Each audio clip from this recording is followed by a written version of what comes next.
So அடுத்த ஒரு movie போகிற கிளம்பியாச்சு. ஸோ ஆல்ரெடி வந்து 2 மூவி பார்த்துட்டேன். ஸோ இந்த மூவி நல்லாயிருக்குன்னாங்க. ஸ்டார்டிங்கில் ரிவ்யூலாம் எல்லோரும் போட்டு அடி அடித்தாங்க. பட் இன்னைக்கு மார்னிங்லேருந்து எல்லாம் பாசிட்டிவ் ரிவ்யூவாக வருது.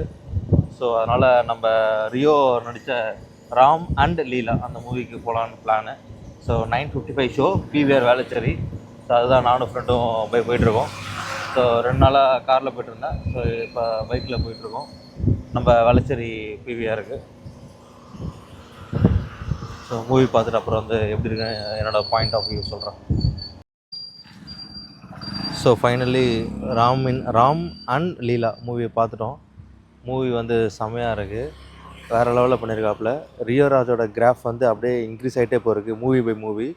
ஸோ ஆண் பாவம் பொல்லாதது முன்னாடி பார்த்தோம், அது நல்லா இருந்து. ஜோ நல்லா இருந்துச்சு, இதுவும் சூப்பராக இருக்குது. செம்மையாக செலக்ட் பண்ணுறாப்புல. ஸோ தமிழ்லேயும் ஒரு ராம்காம்காக ஒரு ஹீரோ மாதிரி வளர்ந்துட்டே வர்றாரு. இதை நிறைய பேர் மிஸ் பண்ணுறாங்க. மேபி ரியோ ராஜா அதை ட்ராக்கை பிடிச்சாரான்னு தெரில. பிளாக் ஷிப் டேரக்டர்ஸ் பிடிச்சி ஏதோ ஸ்கிரிப்ட் பண்ணி அவங்களுக்கு நல்லா ஒர்க் பண்ணிகிட்ருக்காரு.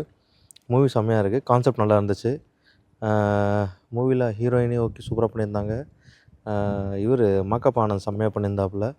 அவர் கேரக்டர் ரொம்ப சூப்பராக இருந்துச்சு. அதுக்கப்புறம் வேறு யார், சேத்தன் வழக்கம் போல் அவரோட கிராஃபும் அதே மாதிரி தான். ரீசெண்ட் டைம்ஸில் அவர் பெர்ஃபார்மன்ஸ்லாம் வேறு லெவலில் பண்ணிகிட்ருக்காப்புல. அவர் நல்லா பண்ணியிருந்தாங்க. முனிஷ்காந்த் நல்லா ஒர்க் பண்ணியிருந்தார். அப்புறம் முக்கியமாக அந்த இன்னொரு ரியோக்கு வந்து ஃப்ரெண்டாக நடிக்கிற அவரும் பிளாக் ஷிப்பில் வந்திருப்பார், பாலாஜின்னு நினைக்கிறேன். அவர் நல்ல ஸ்கோப் இந்த மூவியில். ஸோ ரீசெண்டாக பார்த்தீங்கன்னா இந்த மாதிரி வந்து ஹீரோக்கு ஃப்ரெண்டாக இல்லை சின்ன சின்ன கேரக்டர்ஸ் பண்ணவங்கலாம் வந்து கொஞ்சம் ஹைலைட் ஆகிறாங்க. ஸோ நேற்று ரிலீஸ் ஆன ராத்திரி ஹீரோவும் அதே மாதிரி தான், ரிஷிகாந்த். அவருமே வந்து இந்த எல்லா மூவிஸ் சைடாக ரெஸ்ட்டாக பண்ணி இப்போ வந்து ஒரு லீடாக பண்ணியிருக்காரு. ஸோ அதே மாதிரி இவர் வந்து பாலாஜி நிறைய பிளாக் டியூப் யூடியூப் வீடியோவில் நிறைய பண்ணியிருக்காரு. அப்புறம் நிறைய படத்தில் சின்ன சின்ன படத்துலலாம் பண்ணியிருப்பார்.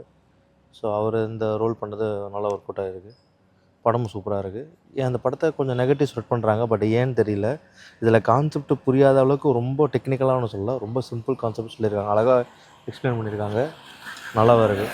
வாட்ச் பண்ணுறீங்கன்னா இந்த வீக்கெண்ட் வாட்ச் பண்ணுங்கள்.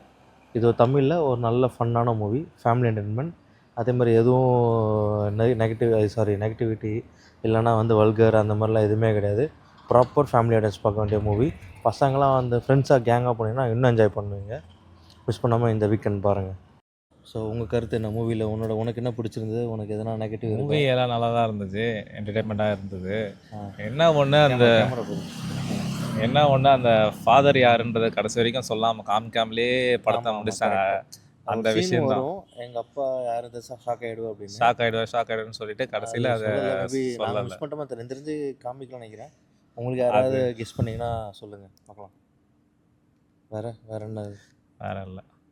ரியோ இதே மாதிரியே சூஸ் பண்ணி நடித்தார்னா நெக்ஸ்ட் லெவலில் நல்லா போவார் ரியோ. அடுத்த சிவகார்த்திகேயன் அப்படின்னு வர தேவையில்லை, அவர் ரியோ ராஜா வரணும். ஆனால் சின்ன வயசுல தான் அவர் இதே மாதிரியே ஸ்கிரிப்ட் கரெக்டாக சூஸ் பண்ணாவே அவரை பார்க்குறேன். 14 இயர்ஸ் முன்னாடி பார்த்துட்ருக்கோம்.